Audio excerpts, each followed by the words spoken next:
Good evening. Welcome to the February 2020 General Services Committee meeting. This time I'd like to call the meeting to order.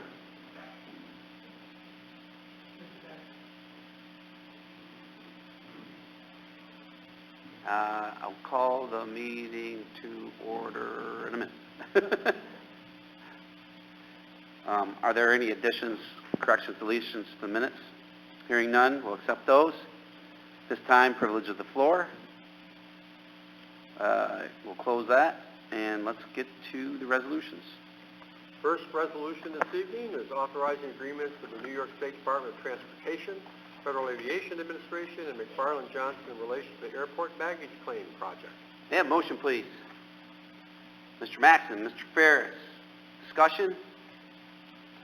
I'd like to thank Senator Ritchie for the foresight of being the major, securing the majority of these funds. She's been a great supporter of the airport, and when they asked the first sum of money, we said like $300,000, and they said no problem. Then we said maybe $500,000, and she went back and secured $500,000 for this. And it's really one of the last pieces of the puzzle to make our customer service experience a good one. With the popularity of the flights, if you've been out there, stuff comes out to a 10-foot enclosed area, and it can be take a while to get all your bags. This will, yes, it will. And everybody's quite helpful though. But the baggage claim will face the tarmac. There'll be a nice overhang there. It's kind of a complicated system. None of them are really cookie cutter. But I would like to thank Senator Ritchie for her continued support at the airport, especially with this project. Anything else? All in favor, aye? Aye. Opposed? Motion carries. Next resolution is amending 2020 county budget and capital plan in relation to the Watertown International Airport runway 725 and intersection rehabilitation design project. May I have a motion, please? Mr. Doldo? Ms. Grant? Legislator Grant? Just want to get you involved.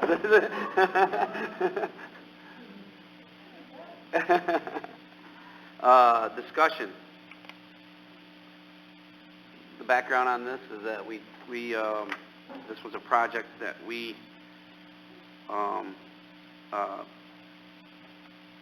wanted to do. Which one is this, Bob? This is the one. The we intersection. Planned to do it last year. Didn't get any bids, so it's a rebid. But FAA is going to get additional funds to make it more attractive for construction. Correct. So our facility will be closed for 6 to 8 days. It will be probably non-transparent to the commercial aviation people, but our private aviation grant and company will have to do a lot of work with them to make sure that they're in the understanding, because it closes the actual intersection down. But my understanding too is we'll be able to rehab runway 725 all at once. So this will be decades worth of work will be done, and we won't have to go back on this for a while, I would assume, right? Correct. And just for the good of the order, ideally, the improvement work being done on the baggage claim they'll try to target that very same time, because there won't be commercial service, so the ideal to be in at that point to do very much of the work. If everything can go together. Yep. Great. Any further discussion? All in favor? Opposed? Motion carries. Third resolution is amending 2020 county budget capital plan in relation to the Watertown International Airport aircraft rescue firefighting facility construction project. And motion, please. Mr. Cantwell, Mr. McBride. Discussion. All in favor, aye? Aye. Opposed? Motion carries. One just side comment on this. The ARF building construction has already started, and because we've had such a mild winter, so we've been able to get into the ground and start some of the foundation work, all good. But the way this project was set up with the federal funding, that if there is any change order required, and in any construction project there's going to be change orders, if it's going to be over 10,000, it's going to come here. Typically what we do is once a project is done, and we account for all the change orders and then bring it forward, because in some cases it means less money, in some cases it means more. So until we get to the end of the project, we hold off on doing it all at once. In this particular case, you might see a change order or two coming forth at some point later in the year, probably in the spring. Don't be surprised. And 2 of these were because of National Grid requirements. That's And correct. I noticed that That's Bill's correct. absent, so we can't get on him about that. But, yeah, it has come along pretty well. They got a really good jump start on it this year. Okay, we did vote on it. Nope. All in favor, aye? Opposed? Did no. Motion carries. Reappropriating funds from various unspent grants relative to the Fire and Emergency Management Department and amending the 2020 county budget relation thereto. And motion, please. Legislator Grant, Legislator Dodo, discussion? All in favor, aye? Opposed? Motion carries. Amending the 2020 county budget and capital plan in relation to the county bridge account. And motion, please. Mr. McBride, Mr. Cantwell, discussion? All in favor, aye? Opposed? Motion carries. Next is amending the 2020 county budget in relation to recycling and waste management. And motion, please. Mr. Maxon, Mr. Ferris, discussion? Mr. Maxon. Thank you, Mr. Reed. I know that last year we had discussed leasing, and I don't have any problems with this, because I know that our highway superintendent runs a tight ship out there. So if there, did we find, Jimmy, did you find that leasing was not as attractive an option? Was it prohibitively expensive? Why the shift from a lease to buying?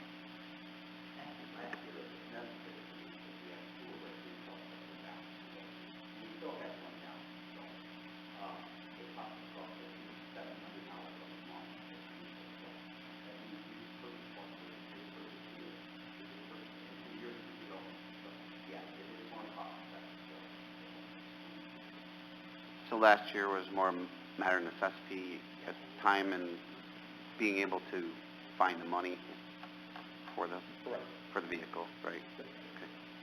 Okay. Good question. Further discussion? All in favor, aye? Opposed? Motion carries. Authorizing agreement with New York State Office of Indigent Legal Services. And motion, please. Mr. Doldo. Legislator McBride, discussion? All in favor, aye? Opposed? Motion carries. Amending the 2020 county budget to reappropriate state and municipal facilities grant funds relative to the Sheriff's Department. And motion, please. Mr. Cantwell, Mr. Ferris, discussion? Mr. Maxon. Thank you again, Mr. Reed. What type of vehicle is an emergency response team vehicle for $100,000? It's a third vehicle, actually, that we have one now, but it's very, very old. It allows a central location for all necessary equipment to respond to an emergency situation. I believe it also allows for some folks to actually be in the vehicle as well. So it's not a van, it's a more heavy-duty truck. How many people does it carry? 2, 6, 10? I'm going to guess 4 or 6. It's not certain. More than 2. Yes, it is. Yep. Further discussion? All in favor, aye? Opposed? Motion carries. I should just make a note, too. This was grant funding. This is not our own funds.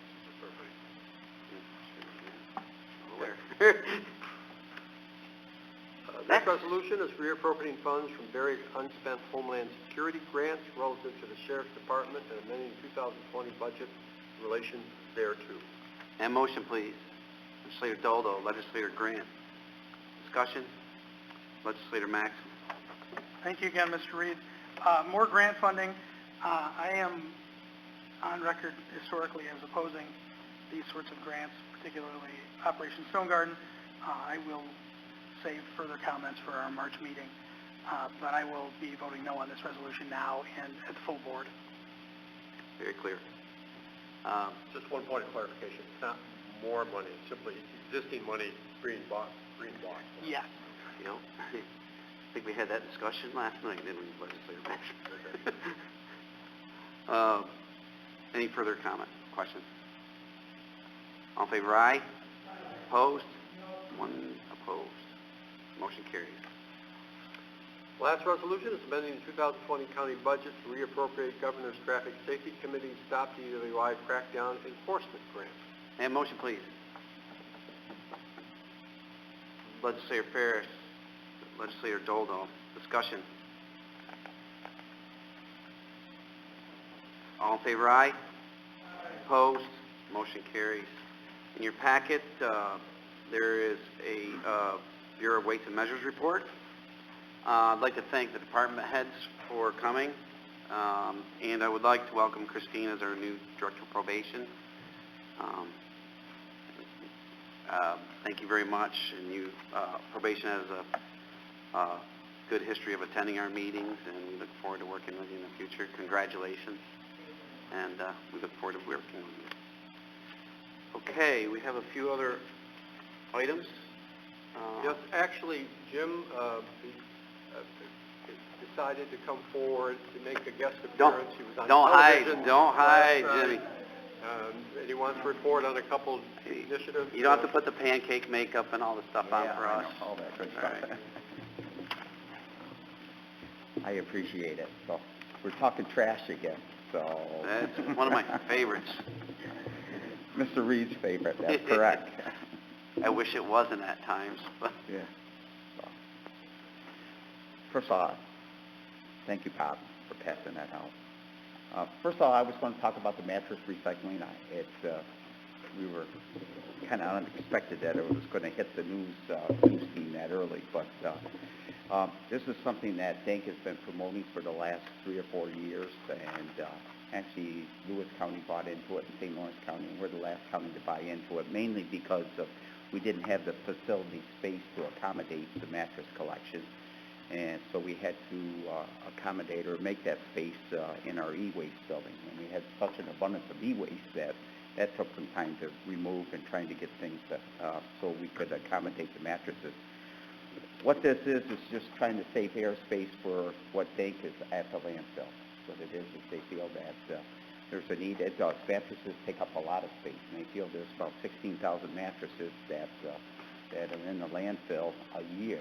And that's still a lot of airspace, and that would probably save the lifespan of 3 or 4 years if you look at that. So, and that's what they're trying to do. And actually, they did the homework, and they found a location where mattresses could be recycled. It's in Buffalo. Is there a cost to it? Yes, there is a cost to it, but not a cost to our residents or people that are using our facility. And that's what I wanted to show in this pamphlet or this brochure that was passed out. This is the same cost that it would, if people would have if they were charged to bring mattresses across our scales at the recycling facility. All we're doing with this is separating it out of the waste stream, transferring it to a truck that's being driven to not our truck, but a truck that's being transported or transport the mattresses to Buffalo. So all we have to do is kind of stack them, we load them in the vehicle or in the truck or in the trailer with our skid steer, try to get as many in as we can just to make it accommodating or make it cost effective. We pick up this cost, or it's no cost to us, like I said, the cost was already there when people brought across the scales, and DANK, or the Development Authority, is actually picking up the cost for the transport. So no additional cost. It's a good thing to get it out of the waste stream. We know if mattresses are soiled, and they told us that some mattresses do come in soiled, that they just go in the waste stream. They can't stop that. But anything that is clean or can be reused, it's recycled. To fill you in, what they do is some of the box springs that are there, they take the metal out of it, they take the wood out of it, and they use that as recyclables. They actually take the mattresses apart, too, and use the textiles on the outside, and some of the foam. What I'm told is one thing they use the foam for is they can recommit that foam for backing, like on carpets and things like that, so which is a good thing. I think it's hand-intensive. We don't see the other end. We don't know what goes on the other end, but at least it's recyclable and gets it out of the waste stream, so that's a good thing. And any questions on that? Yes, Dan. We thought it would take a month. We filled our first trailer in a week and a half. And that's without advertising. So, for the first week we started in February. So, we figure in the summer months it'll probably be once a week. I don't think Dink expected that either. And we didn't either. So, we were told that, you know, you have the hospitals and the colleges and Fort Drum, things like that. They're going to deal with Dink directly and try to get that tractor and trailer up there so we don't have to, you know, have that abundance at a transfer facility. So, but this is mainly just for the residents of the community. Good question.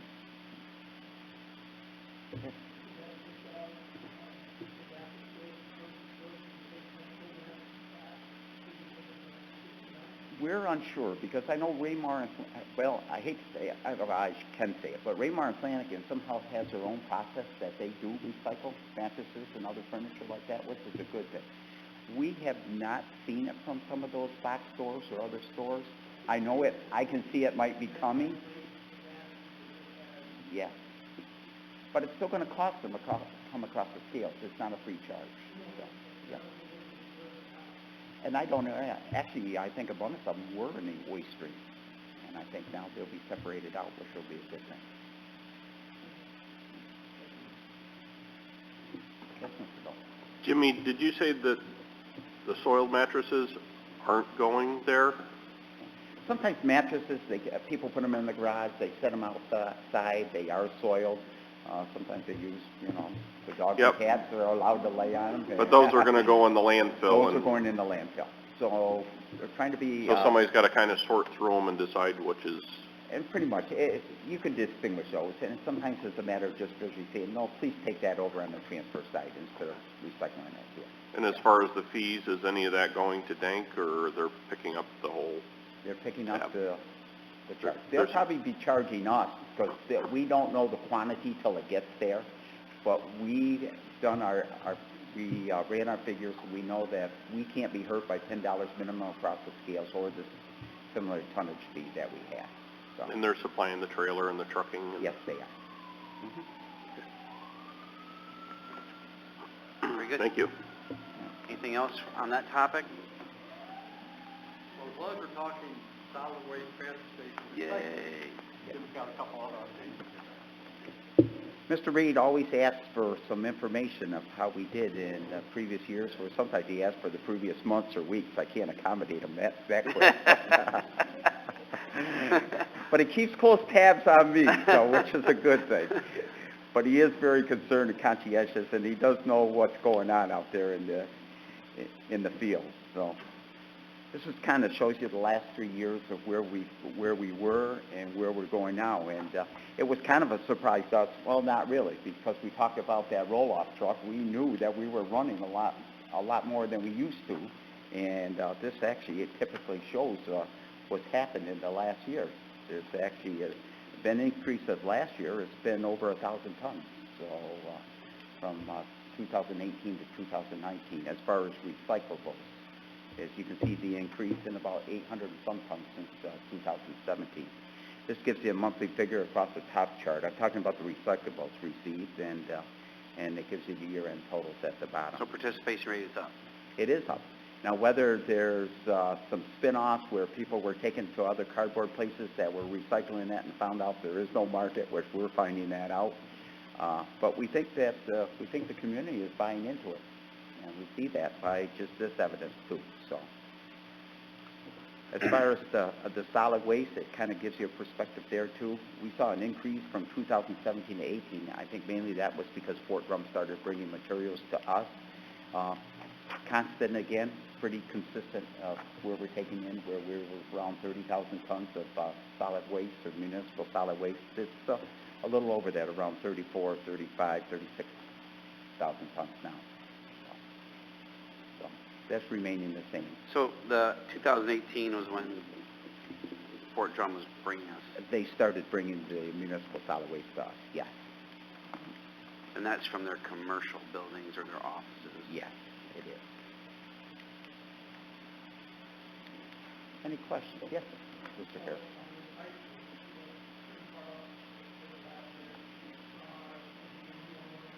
I knew that question would come up. No, we are not. As a matter of fact, we were probably, the final figures aren't in because, you build something and you sell a product and it takes about a month for all that to come in. But I feel that we'll be in between $100,000 and $125,000 short of what's expected. The markets for recyclables are down, so very much so. Even with this increase, it shows that we did not meet our budget. I mean, our budget is stable because there were some avenues. We curtailed some expenses. And our tipping fees were up because of the municipal solid waste. But as far as marketable for recyclables, down. Do we have a figure of our gross sales for recycling yet? We will have next month. Okay. They're still coming in. Share with the group. Yes. So we're on the... We wanted to add this, but we didn't have all the figures in. That's fine. It's important to note that we're on the positive side by hundreds of thousands of dollars. I was going to say, we're still on the positive We're not side. paying, we're on the positive side, probably $200,000. I gross would sales. say, yes. So, our fixed costs are there. We have manpower, we have the balers, we have the equipment. So, I mean, that does help decrease or keep our tipping fee stable by earning those gross sales. We projected a revenue of $425 for 2019, and right now, at the present time, we're at we have not met 158,000 of that. So we're still on the positive side. It's still a good thing. If you can share that with us, that'd be great. I think that the conditions that we've been in for the last 2 years are dragging all the markets down. But at least we have good quality materials that we can get rid of. We can market and get rid of. Just to put it in perspective, the last word I had from Recycle America, that's where we take single stream, and everybody is still promoting that single stream to get rid of for them to take their recyclables. It's $94 a ton. We pay $40-some at the landfill to get rid of the trash. They're paying $94 to take recyclables in That single doesn't stream. include transportation. That does not include transportation. So, It's a big hit.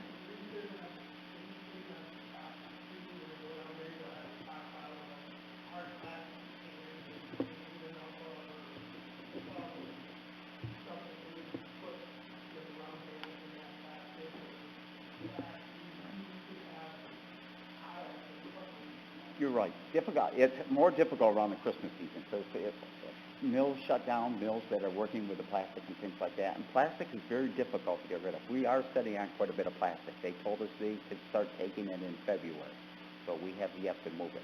Another stockpile we have is steel. From the steel, we thought we'd get rid of it. It would have complemented some of the revenue for last year. But the steel market or the metal market, it kind of dropped at the end of the year. We thought it started to increase. So we got quite a pile of that we'll probably sell in the next couple of months also. So we are steady on to the market. So, yeah.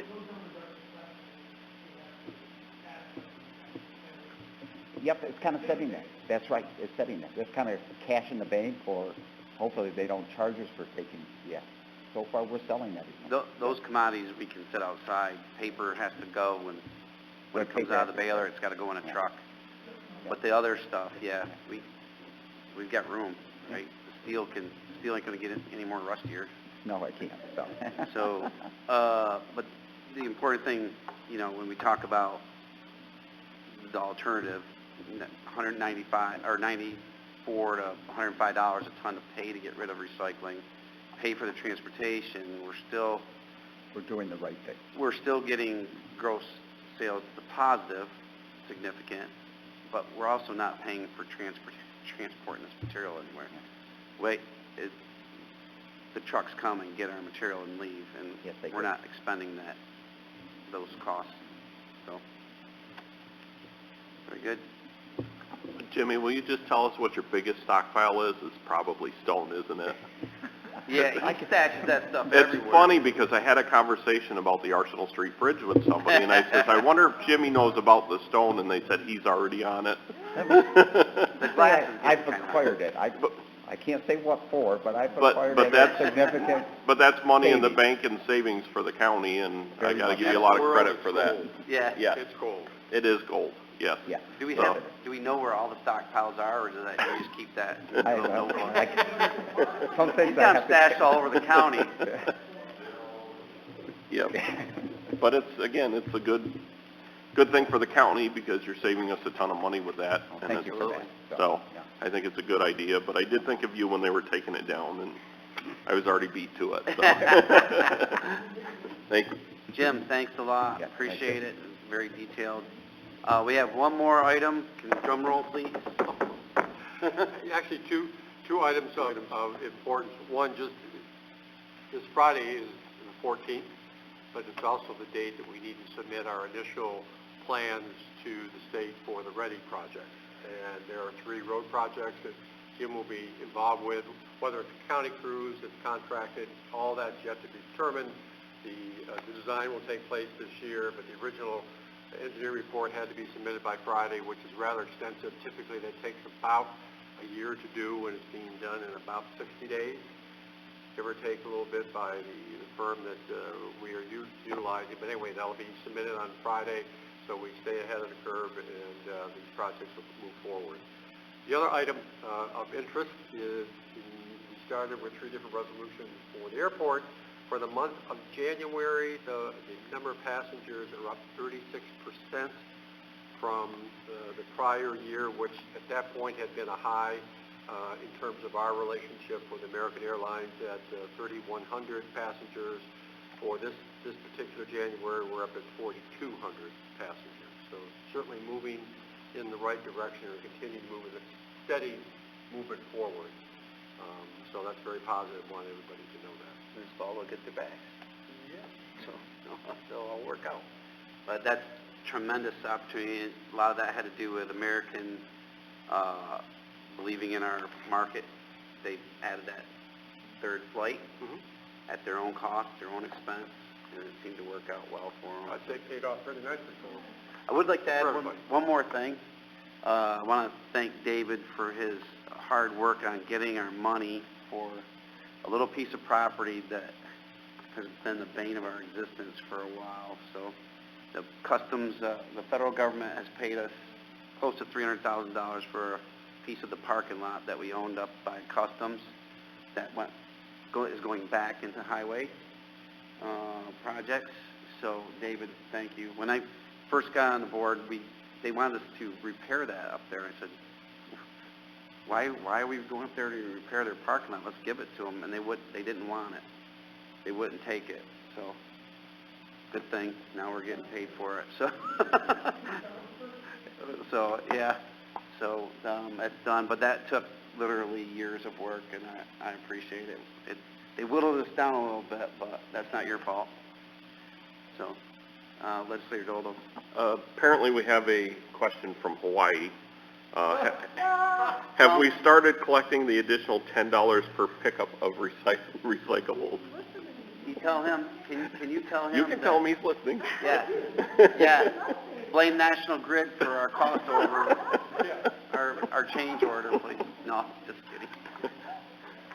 Yes, the new program is starting. Yes. Okay. Mr. Johnson, yes, the Yes, answer is... Mr. Johnson. Stay on vacation, would you? Yes. Must be Mary, No, it's all good. Mary shoved him I out was of the kidding room. about the National Grid. All right. He probably is. He's got a freaking little laptop thing. All right. Anything else to come? Go to dinner, Bill. Leave us alone. Anything else to come before the committee? Legislator Dodo, Legislator Ferris. Thank you.